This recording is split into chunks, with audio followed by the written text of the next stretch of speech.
We're seeing very good demand as the soy industry prepares to go through the biggest expansion phase that we've ever seen.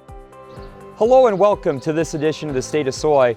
I'm Aaron Putzi and I'm in Ames and I'm visiting with Craig Pedig. Greg serves as the Vice President of Ag Products for Ag Processing Inc. And first of all, Craig, set the stage. Who is AGP? So AGP is a cooperative soybean crusher. We were actually formed here in Iowa. We started in 1983. We're coming on our 40-year anniversary of being in business. We currently have 10 soybean crush plants, and what a cooperative crusher means is that we are owned by the farmers throughout the entire United States. Roughly about 250,000 farmers we represent. We buy their soybeans, they bring them into market, they work their way to us, and we add value to those soybeans in every step along the way.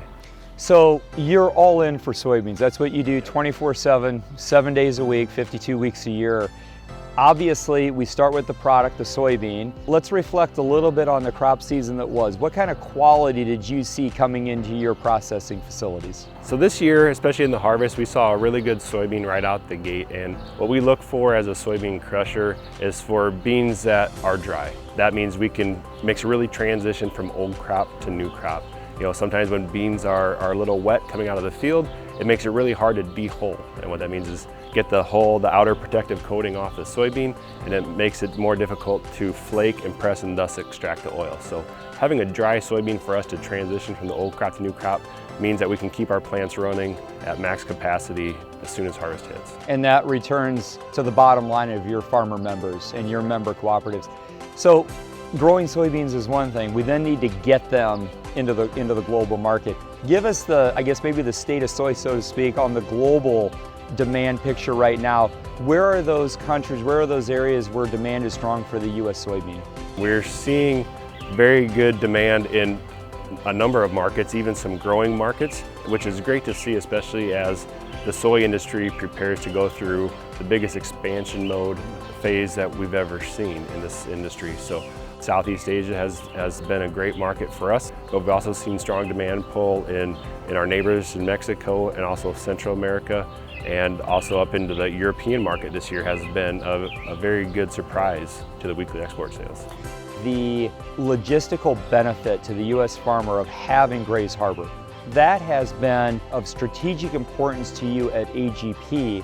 Give us an update on Grays Harbor, because you've been in expansion mode out there in the Pacific Northwest. Out of Grays Harbor, we're preparing for the growth in the soybean crush industry, which means we're going to have more soybean oil, which is going to feed the renewable diesel markets, and we're also going to have more soybean meal, which majority of that is going to need to be exported out into the global market. So to prepare for that, to expand our capacity, we have a number of projects ongoing out of the Port of Grays Harbor. One is expansion and upgrade of our current facility. We're adding more storage, we're improving our dump capacity, and also improving our loading capacity on the current ship loader. And that's just one part of it. The second part is a second terminal on Terminal 4 out there that is currently vacant, and it's a great fit for us. It complements well off our existing facility, very efficient, very fast, which is going to be vital to turn times when it comes to getting rail cars back to these plants to keep the products moving day in and day out. What's the one thing that you would like farmers to know about how they are seen globally? They definitely don't give themselves enough credit. They have more influence on the markets, on the buyers, what they need than they really think. Whether it's something as simple as posting on social media, video feeds, where they can get a feel of what the farmer does every day. They see them out planting their crops, they see them harvesting their crops, they see them talking about the weather. And it gives them a feel of what's really truly going on in the U.S. And that just expands on how they can market their products. So I don't think they give themselves enough credit. Well, Craig, thank you for making time for this conversation, and also for your strong support of the Iowa soybean farmer, and for sharing an update at board meetings taking place at the Iowa Soybean Association this summer here in Ames. Again, reporting for this episode of The State of Soy, I'm Aaron Putzi.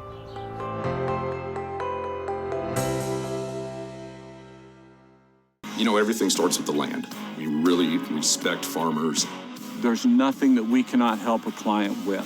So the brokerage, the management, the appraisal, and the investment are four pillars that really go so well together. We work with a lot of really great people working incredibly hard to provide for their families, their community, and the country.